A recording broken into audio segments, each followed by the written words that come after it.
ॐ वर्णानामर्थसङ्गानां रसानां छन्दसामपि मङ्गलानां च कर्तारो वन्दे वाणी विनायको।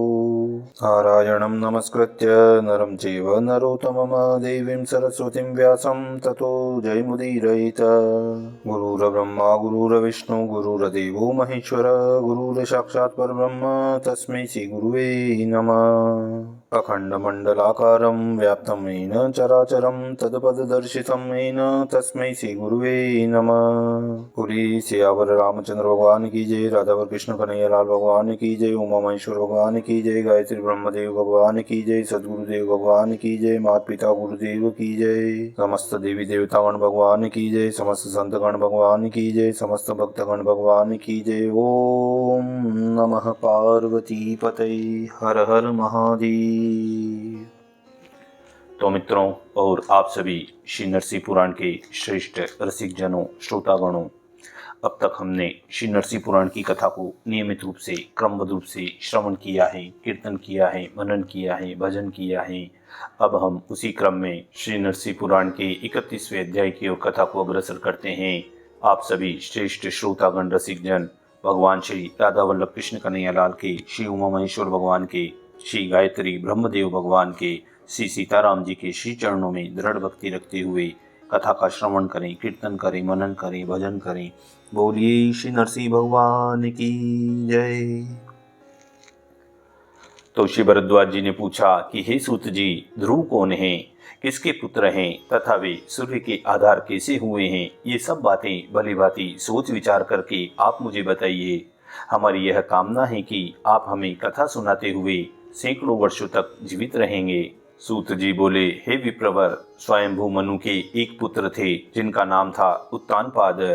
उन भूपाल के दो पुत्र हुए, एक तो सुरुचि के गर्भ से उत्पन्न हुए थे जिनका नाम था उत्तम, वह ज्येष्ठ थे, और दूसरा पुत्र ध्रुव था जो सुनीति के गर्भ से उत्पन्न हुए थे। एक दिन जब राजा राज्यसभा में बैठे हुए थे, सुनीति ने अपने पुत्र ध्रुव को वस्त्राभूषणों से विभूषित करके राजा की सेवा के लिए भेजा। विनयशील ध्रुव ने धाई के पुत्रों के साथ राज्यसभा में जाकर राजा उत्तानपाद को प्रणाम किया। वहां उत्तम को पिता की गोद में बैठा हुआ देखकर ध्रुव सिंहासन पर आसीन राजा के पास जा पहुंचा और बालोचित चपलता के कारण राजा की गोद में चढ़ने की इच्छा करने लगा। यह देखकर सुरुचि ने ध्रुव से कहा। सुरुचि बोली, हे अभागिनी के बच्चे, क्या तू भी महाराज की गोद में चढ़ना चाहता है? हे बालक, मूर्खतावश ही ऐसी चेष्टा कर रहा है। तू इसके योग्य कदापि नहीं है, क्योंकि तू एक भाग्यहीना स्त्री के गर्भ से पैदा हुआ है। बता तो सही, तूने इस सिंहासन पर बैठने के लिए कौन सा पुण्य कर्म किया है? यदि पुण्य ही किया होता तो क्या अभागिनी के गर्भ से जन्म लेता? राजकुमार होने पर भी तू मेरे उदर की शोभा नहीं बढ़ा सका है। इसी बात से जान ले कि तेरा पुण्य बहुत कम है। उत्तम कोख से पैदा हुआ है। कुमार उत्तम जो सर्वश्रेष्ठ हैं, देखो वह कितने सम्मान के साथ पृथ्वीनाथ महाराज के दोनों घुटनों पर बैठा हुआ है। तब सूत जी कहते हैं कि हे भरद्वाज, राजसभा के बीच में सुरुचि के द्वारा इस प्रकार झिड़के जाने पर बालक ध्रुव की आंखों से अश्रु बिंदु गिरने लगे, किंतु वह धैर्यपूर्वक कुछ भी न बोला। इधर राजा भी रानी के सौभाग्य और गौरव से आबद्ध होकर उसका कार्य उचित था या अनुचित था कुछ भी नहीं कह सके। जब सभासदगण विदा हुए तब अपनी शेषवोचित चेष्टाओं से शोक को दबाकर वह बालक राजा को प्रणाम करके अपने घर को भवन को चला जाता है।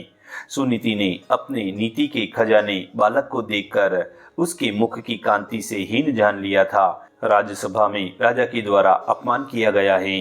माता सुनीति को अंतपुर के एकांत स्थान में देखकर ध्रुव अपने दुख के आवेग को न रोक सका। वह माता के गले से लगकर लंबी सांस खींचता हुआ फूट फूट कर रोने लगा।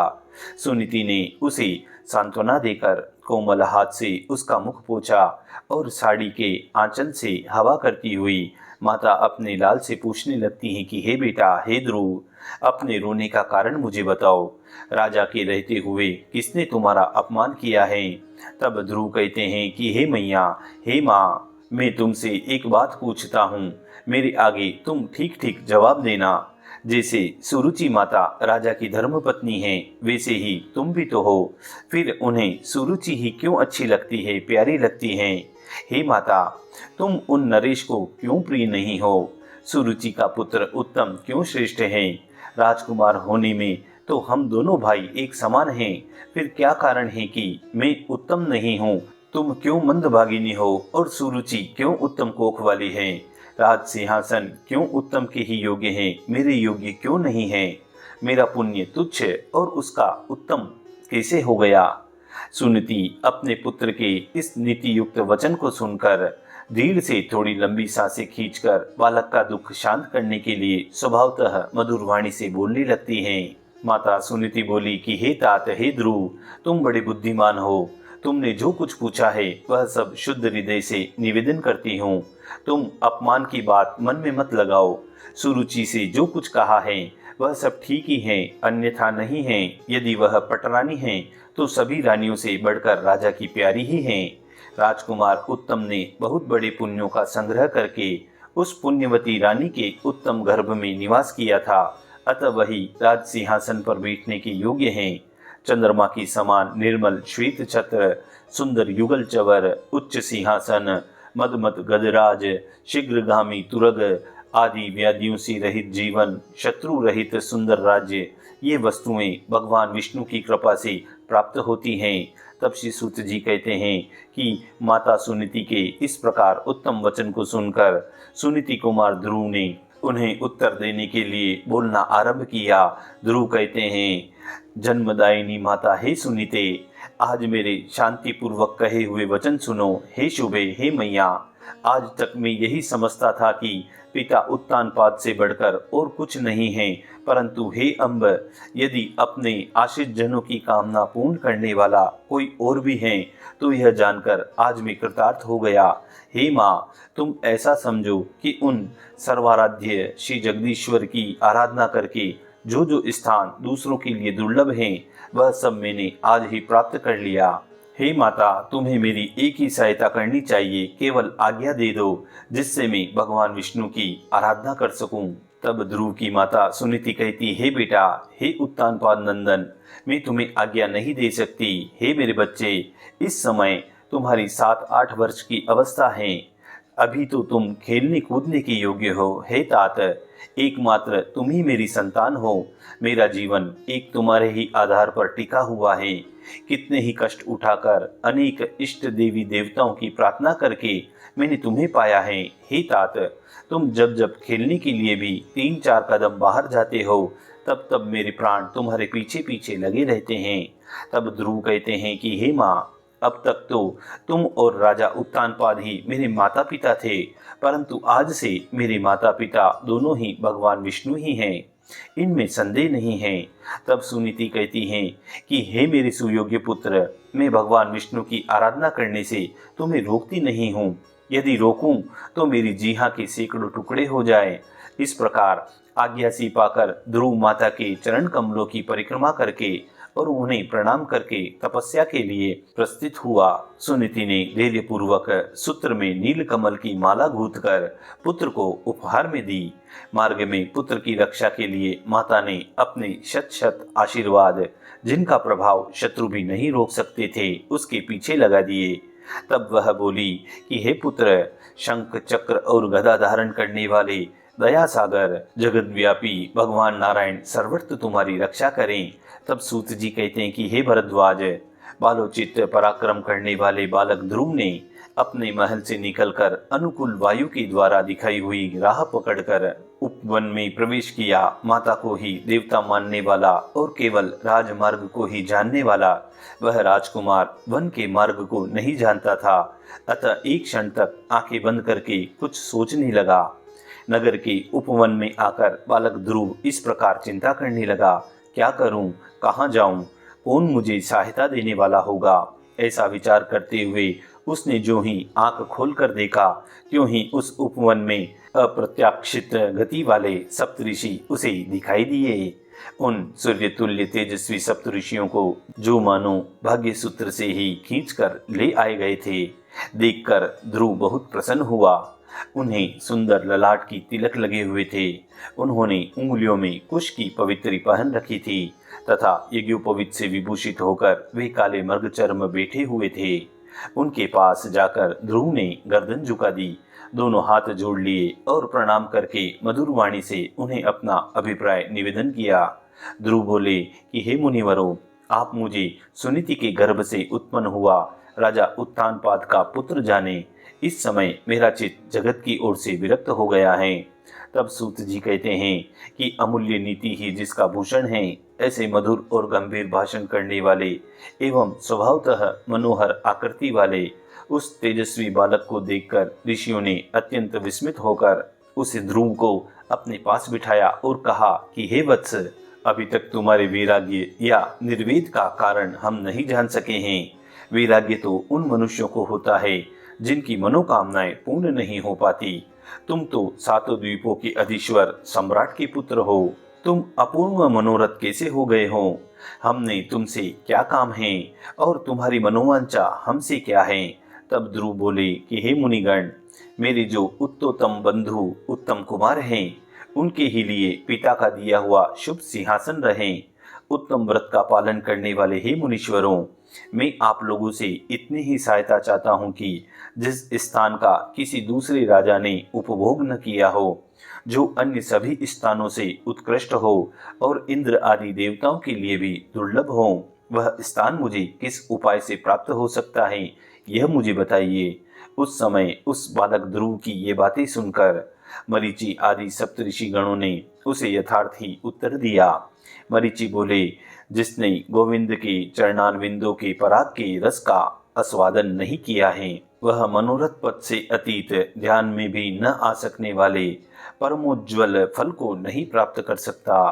तब अत्रि ऋषि बोले कि जिसने अच्युत के चरणों की अर्चना नहीं की है, वह पुरुष उस पद को जो इंद्र आदि देवताओं के लिए भी दुर्लभ है और मनुष्य के लिए तो अत्यंत दुष्प्राय है, कैसे पा सकता है?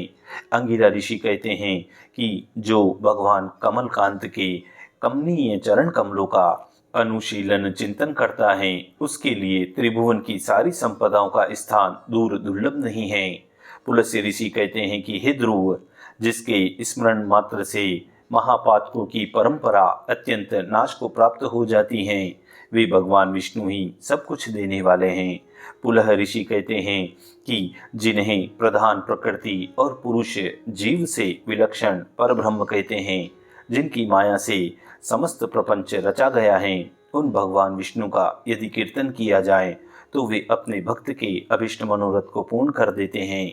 क्रतु ऋषि कहते हैं कि जो यज्ञ पुरुष भगवान विष्णु वेदों के द्वारा जानने योग्य हैं तथा जो जनार्दन इस समस्त जगत के अंतरात्मा हैं, वे प्रसन्न हों तो क्या नहीं दे सकते हैं। तब वशिष्ठ ऋषि कहते हैं कि हे राजकुमार, जिनकी बाहों के नर्तन मात्र में 8 सिद्धियां वर्तमान हैं, उन भगवान ऋषिकेश की आराधना करने से धर्म, अर्थ, काम और मोक्ष ये चारों पुरुषार्थ दूर नहीं होते हैं, दूर नहीं रहते हैं। तब ध्रुव कहते हैं कि हे द्विजवरों, हे सप्तऋषियों, भगवान विष्णु की आराधना के संबंध में आप लोगों ने जो विचार प्रकट किया वह सत्य है।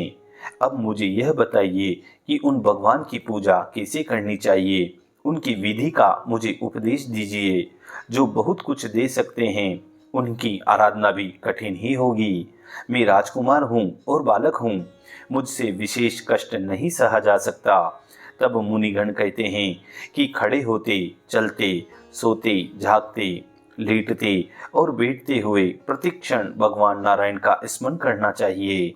भगवान वासुदेव के नाम का जप करने वाला मनुष्य पुत्र, स्त्री, मित्र, राज्य, स्वर्ग तथा मोक्ष सब कुछ पा लेता है, इसमें संशय नहीं है। वासुदेव स्वरूप द्वादशाक्षर मंत्र ओम नमो भगवते वासुदेवाय, इसके द्वारा 4 भुजाधारी भगवान विष्णु का ध्यान और जप करके किसने सिद्धि नहीं प्राप्त कर ली है? हे राजकुमार, पितामह ब्रह्मा जी ने भी इस महामंत्र की उपासना की थी। विष्णु भक्त मनु ने भी राज्य की कामना से इस मंत्र द्वारा भगवान की आराधना की थी। हे सत्य पुरुष शिरोमणि, तुम भी इस मंत्र द्वारा भगवान वासुदेव की आराधना में लग जाओ। इससे बहुत ही शीघ्र अपनी मनोवांछित समृद्धि को तुम प्राप्त कर लोगे। सूत जी कहते हैं कि हे भरद्वाज, यूं कहकर वे सभी महात्मा मुनीश्वर लोग वहीं अंतर्ध्यान हो गए और ध्रुव भी भगवान वासुदेव में मन लगाकर तपस्या के लिए चले गए। द्वादशाक्षर मंत्र संपूर्ण मनोरथों को देने वाला है। ध्रुव मधुवन में यमुना के तट पर मुनियों की बताई हुई पद्धति से उस मंत्र का जप करने लगा। श्रद्धा पूर्वक उस मंत्र का जप करते हुए राजकुमार ध्रुव ने तप के प्रभाव से तत्काल ही हृदय में भगवान कमल नयन को प्रकट प्रत्यक्षवत देखा। उनकी आकृति बड़ी ही दिव्य थी। भगवान के दर्शन से उसका हर्ष बढ़ गया। अब तो वह राजपुत्र पुनः बड़े उत्साह से उस मंत्र का जोर जोर से जप करने लगा। उस समय भूख, प्यास, वर्षा आदि और अधिक गर्मी आदि दैहिक दुखों से भी कोई भी उसे नहीं व्याप सका। उस राजकुमार का मन अनुपम आनंद महासागर में गोते लगा रहा था। अतः उस समय उसे अपने शरीर की भी सुधि नहीं रही। कहते हैं कि उसकी तपस्या से शंकित हुए देवताओं ने कितने ही विघ्न खड़े कर दिए, परंतु उस तीव्र तपस्वी बालक ध्रुव के लिए वे सभी निष्फल ही सिद्ध हुए। शीत और धूप आदि की ही तरह ये एक देशीय विघ्न भी उस विष्णु स्वरूप ध्रुव मुनि को व्यतीत नहीं कर पाते थे। कुछ समय के बाद भक्तजनों के प्रियतम वरदाता भगवान विष्णु बालक ध्रुव के ध्यान बल से संतुष्ट होकर पक्षीराज गरुड़ पर सवार होकर अपने उस भक्त को देखने के लिए आते हैं। मणि समूहों द्वारा निर्मित मुकुट से मंडित और शोभाशील कौस्तुभ मणि कौस्तुभ रत्न से और महामेघ के समान श्याम कांति वाले वे भगवान श्री हरि ऐसी शोभा पा रहे थे मानो उदयाचल के प्रति दाह रखने के कारण अपने श्रृंग पर बाल रवि को धारण किए हुए साक्षात कज्जलगिरी प्रकाशित हो रहा हो। निश्चल और स्नेहपूर्ण दृष्टि वाले वे भगवान अपने दांतों की किरण रूप जल के अमित प्रवाह द्वारा तपस्या में लगे हुए राजकुमार ध्रुव के शरीर की धूलि को धोते हुए से उससे इस प्रकार बोलने लगते हैं। भगवान कहते हैं कि हे वत्स, हे ध्रुव, मैं तुम्हारी तपस्या, ध्यान, इंद्रिय निग्रह और दुस्साध्य मन संयम से तुम्हारे ऊपर बहुत प्रसन्न हूँ। अतः तुम्हारे मन में जो कुछ अभिष्ट हो वह उत्तम वर मुझसे तुम मांग लो। भगवान की वह संपूर्ण गंभीर वाणी सुनते ही ध्रुव ने सहसा आंख खोल दी। उस समय उन्हीं चतुर्भुज ब्रह्म को, जिनका वह अपने हृदय में चिंतन कर रहा था, उस ध्रुव ने सामने मूर्तिमान होकर उन भगवान को खड़ा देखा। उन परम पूजनीय त्रिभुवनपति को सहसा सामने देखकर वह राजकुमार सपक सा गया और मैं यहाँ इनसे क्या कहूँ, क्या करूँ इत्यादि बातें सोचता हुआ क्षण भर तो कुछ नहीं बोल सका और न कुछ कर सका। उनके नेत्रों में आनंद के आंसू भर गए थे, शरीर के रोए खड़े हो गए थे। वह भगवान के सामने उच्च स्वर से हे त्रिभुवननाथ, हे त्रिभुवननाथ, हे ईश्वर यूं कहता हुआ दंडवत प्रणाम करने के लिए पृथ्वी पर पड़ गया। उस समय उस ध्रुव की भौहें कांप रही थी। दंड की भांति प्रणाम करके जगत गुरु भगवान की ओर एकटक दृष्टि लगाए हुए वह आनंदी देख से चारों ओर लोटपोट होकर देर तक रोता रहा। नारद, सनंद, सनक और सनत कुमार आदि तथा अन्य योगी जिन योगीश्वर का वर्णन, कीर्तन एवं सत्वन किया करते हैं और जिनके नेत्र करुणा के आंसुओं से भीगे हुए थे, उन्हीं कमल लोचन भगवान को आज ध्रुव ने प्रत्यक्ष देखा। उस समय चक्रधर भगवान ने अपने हाथ से पकड़कर ध्रुव को स्पर्श किया और उठा लिया। इतना ही नहीं, उन्होंने अपने दोनों कोमल हाथों से उसके धूली धूल सरित शरीर को सब ओर से पोंछ डाला और उसे हृदय से लगाकर कहा कि हे बच्चा, हे ध्रुव, हे मेरे पुत्र, तुम्हारे मन में जो कुछ इच्छा हो उसके अनुसार मुझसे वरदान मांगो। मैं निसंदेह वह सब तुम्हें दे दूंगा। तुम्हारे लिए कोई भी वस्तु मेरे लिए अदेय नहीं है। तब राजकुमार ने भगवान विष्णु से यही वरदान मांगा कि मुझे आपकी स्तुति करने की शक्ति प्राप्त हो जाए। यह सुनकर भगवान ने मूर्तिमान विज्ञान के समान निर्मल शंख से ध्रुव के मुख को छुआ दिया।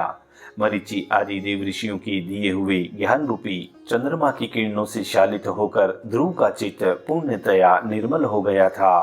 फिर त्रिभुवन गुरु भगवान के शंख स्पर्श से उस ध्रुव के अंतःकरण में ज्ञान रूपी सूर्य का उदय हो जाने पर उसमें पूर्ण प्रकाश हो गया। इससे वह आनंदित होकर भगवान की सुंदर स्तुति करने लगता है। ध्रुव कहता है, समस्त मुनिगण जिनके चरण कमलों की वंदना करते हैं, जो खर राक्षस अथवा गदर्भ रूपधारी धेनुकासुर का संहार करने वाले हैं, जिनकी बाल लीलाएं चपलता से पूर्ण हैं, देवगण जिनके चरणोदक गंगा जी की आराधना करते हैं, सजल मेघ के समान जिनका श्याम वर्ण है, शोभ विमान के अधिपति शाल्व के धाम तेज को जिन्होंने सदा के लिए शांत कर दिया है, जिन्होंने सुंदर गोप विनीताओं के अत्यंत विनय यश नूतन प्रेम रसमय रास लीला को प्रकट किया और उससे मोहित होने वाली देव विनीताओं के अंतःकरण में भी आनंद का संचार किया, जिनका आदि और अंत नहीं है, जिन्होंने अपने निर्धन मित्र सुदामा नामक ब्राह्मण का धीरता पूर्वक दैन्य दुख से उद्धार किया है, देवराज इंद्र की प्रार्थना से जिन्होंने उनके शत्रु पक्ष को पराजित किया, वृक्षराज जामवान की गुहा में प्रवेश करके खोई हुई समयंतक मणि को लाकर जिन्होंने अपने ऊपर लगे हुए कलंक रूप दूरित को दूर करके त्रिभुवन का भार हल्का किया है, जो द्वारकापुरी में नित्य निवास करते हैं, जो अपनी मधुर मुरली बजाकर श्रुति मधुर अत्यंद्री ज्ञान को प्रकट करते हैं और यमुना तट पर विचरते हैं, जिनके वंशी नाद को सुनने के लिए पक्षी गौ और वृद्धगण अपना अपना आहार त्याग देते हैं, जिनके चरण कमल दुरंत संसार सागर से पार करने के लिए जहाज रूप हैं, जिन्होंने अपने प्रताप अग्नि से काल यवन को होम दिया है, जो मन मालाधारी हैं, जिनके श्रवण सुंदर मणिमय कुंडलों से अलंकृत हैं, जिनके अनेक प्रसिद्ध नाम हैं, जो वेदवाणी तथा देवता और मुनियों के भी मन वाणी के अगोचर हैं, जो भगवान सुवर्ण के समान पीत रेशमी वस्त्र धारण करते हैं, जिनका वक्ष स्थल भृगु जी के चरण चिन्ह तथा कौस्तुभ मणि से अलंकृत हैं, जो अपने प्रिय भक्त अक्रूर माता देव की और गोकुल के पालक हैं, तथा जो अपनी चारों भुजाओं में शंख चक्र गदा पद्म धारण किए हुए नूतन तुलसी माला मुक्ताहार केयूर कड़ा और मुकुट आदि से विभूषित हैं, सुनंदन आदि भगवत भक्त जिन विश्वरूप हरि की उपासना करते हैं, जो पुराण पुरुषोत्तम हैं, पुण्य यश वाले हैं तथा समस्त लोकों के आवास स्थान वासुदेव भगवान हैं, जो देवकी के उदर से प्रकट हुए हैं, भूतनाथ शिव जी और ब्रह्मा जी ने जिनके चरणारविंदों पर मस्तक झुकाया है, जो वृंदावन में की गई हुई लीलाओं से थकी हुई गोपियों के श्रम को दूर करने वाले हैं, सज्जनों के मनोरथ को जो सर्वदा पूर्ण किया करते हैं, ऐसी महिमा वाले हे सर्वेश्वर भगवान, जो कुंद के समान उज्जवल शंख धारण करते हैं, जिनका चंद्रमा के समान सुंदर मुख हैं, सुंदर नेत्र हैं तथा अत्यंत मनोहर मुस्कान हैं, ऐसे अत्यंत हृदयहारी आपके इस रूप को जो ज्ञानियों द्वारा वंदित हैं, मैं प्रणाम करता हूँ। मैं उत्तम स्थान प्राप्त करने की इच्छा से तपस्या में प्रवृत्त हुआ था और बड़े बड़े मुनीश्वरों के लिए भी जिनका दर्शन पाना असंभव है, उन्हीं आप परमेश्वर का दर्शन पा गया। ठीक उसी तरह जैसे कांच की खोज करने वाला कोई मनुष्य भाग्यवश दिव्य रत्न हस्तगत कर लेता है। हे स्वामिन, हे भगवान, मैं कृतार्थ हो गया। अब मैं कोई वरदान नहीं मांगना चाहता हूँ। हे नाथ, जिनका दर्शन अपूर्व है, पहले कभी उपलब्ध नहीं हुआ है, उन आपके चरण कमलों का दर्शन पाकर अब मैं इन्हें छोड़ नहीं सकता।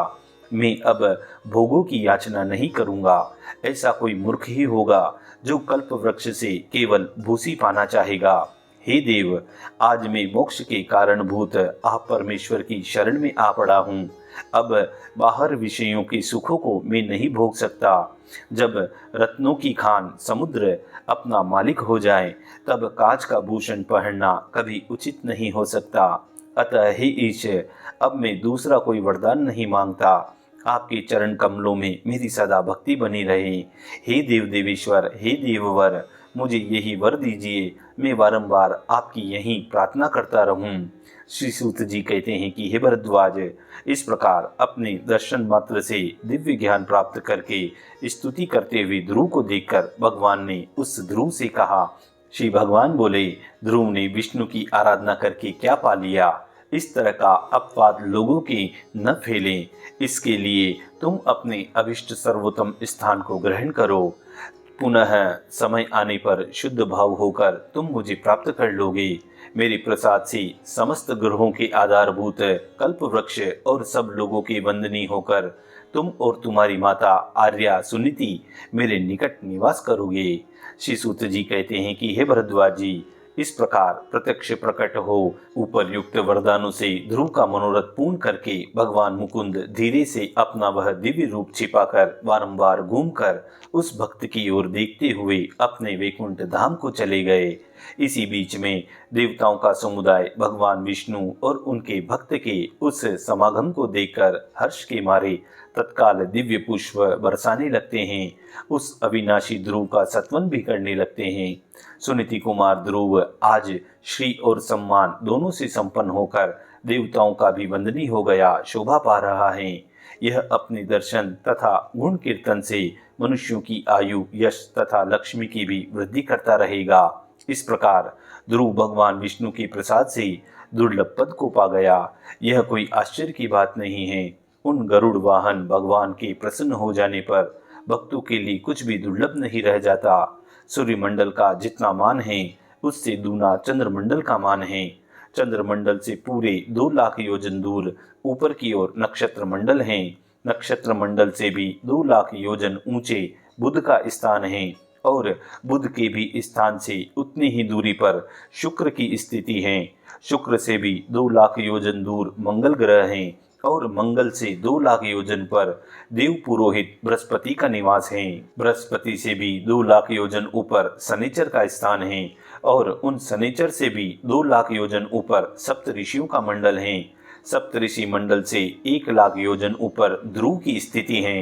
हे साधु शिरोमणि, वह समस्त ज्योतिर्मंडल का केंद्र है। हे विप्रवर, सूर्यदेव स्वभावतः अपनी किरणों द्वारा नीचे तथा ऊपर के लोकों में ताप पहुंचाते हैं। वे ही प्रत्येक युग में त्रिभुवन की काल संख्या निश्चित करते हैं। हे द्विजोतम, हे मुनिश्रेष्ठ, ब्रह्मा जी के द्वारा विष्णु भक्ति से अभ्युदय को प्राप्त होकर सूर्य अपनी उदरवगत किरणों से ऊपर के जन, तप तथा सत्य लोकों में गर्मी पहुंचाते हैं और अधोगत किरणों से भूलोक को प्रकाशित करते हैं। समस्त पापों को हरने वाले सूर्यदेव त्रिभुवन की सृष्टि करते हैं। वे छत्र की भांति स्थित होकर एक मंडल से दूसरे मंडल को दर्शन देते हैं और प्रकाशित करते हैं। सूर्यमंडल के नीचे भुवरलोक प्रतिष्ठित हैं। तीनों भुवनों का आधिपत्य भगवान विष्णु ने शतक्रतु इंद्र को दे रखा है। वे समस्त लोकपालों के साथ धर्म पूर्वक लोकों की रक्षा करते हैं। हे महाभाग, वे यशस्वी देवेंद्र स्वर्ग लोक में निवास करते हैं। हे मुनिराज, हे भरद्वाज जी, इन 7 लोकों से नीचे यह प्रभावपूर्ण पाताल लोक स्थित हैं, ऐसा आप जाने। वहाँ न सूर्य का ताप है, न चंद्रमा का प्रकाश, न दिन है न रात। हे द्विजश्रेष्ठ, पातालवासी जन दिव्य रूप धारण करके सदा अपने तेज से प्रकाशित होते हुए तपते हैं। स्वर्ग लोक से करोड़ योजन ऊपर महरलोक स्थित हैं। हे विप्र, उससे दूने 2 करोड़ योजन पर मुनि सेवित जनलोक, जो 5वां लोक हैं, वहां पर स्थित हैं। उससे 4 करोड़ योजन ऊपर तपोलोक की स्थिति है। तपोलोक से ऊपर 8 करोड़ योजन पर सत्यलोक ब्रह्मलोक स्थित हैं। ये सभी भुवन एक दूसरे के ऊपर छत्र की भांति स्थित हैं। ब्रह्मलोक से 16 करोड़ योजन पर विष्णु लोक की स्थिति बताई गई है। लोक चिंतकों ने वाराह पुराण में उनके महात्म्य का वर्णन किया है। हे द्विजश्रेष्ठ, इसके आगे परम पुरुष की स्थिति है, जो ब्रह्मांड से विलक्षण साक्षात परमात्मा है। इस प्रकार जानने वाला मनुष्य तप और ज्ञान से युक्त होकर पशुपाश अविद्या बंधन से मुक्त हो जाता है। हे अनघ, इस प्रकार मैंने तुम्हें भूलोक की स्थिति बताई है। जो पुरुष सम्यक प्रकार से इसका ज्ञान रखता है, वह परम गति को प्राप्त होता है। मनुष्यों और देवताओं से पूजित श्री नरसिंह स्वरूप अपरमेय भगवान विष्णु लोक की रक्षा करने वाले हैं। वे अनादि मूर्तिमान परमेश्वर प्रत्येक युग में शरीर धारण करके दुष्टों का वध करके विश्व का पालन करते हैं। इसी प्रकार श्री सूत जी, भरद्वाज जी एवं अन्य मुनिवरों के मध्य में यह मधुर ध्रुव चरित्र संवाद, ज्योतिर्मंडल का संवाद और भूगोल भूलोक का संवाद हुआ। इसी के अंतर्गत श्री नरसिंह पुराण के 31वें अध्याय की यहाँ पूर्णता व समाप्ति होती है। इति श्री नरसिंह पुराणे 31 अध्याय पूर्ण। बोलिए श्री नरसिंह भगवान की जय।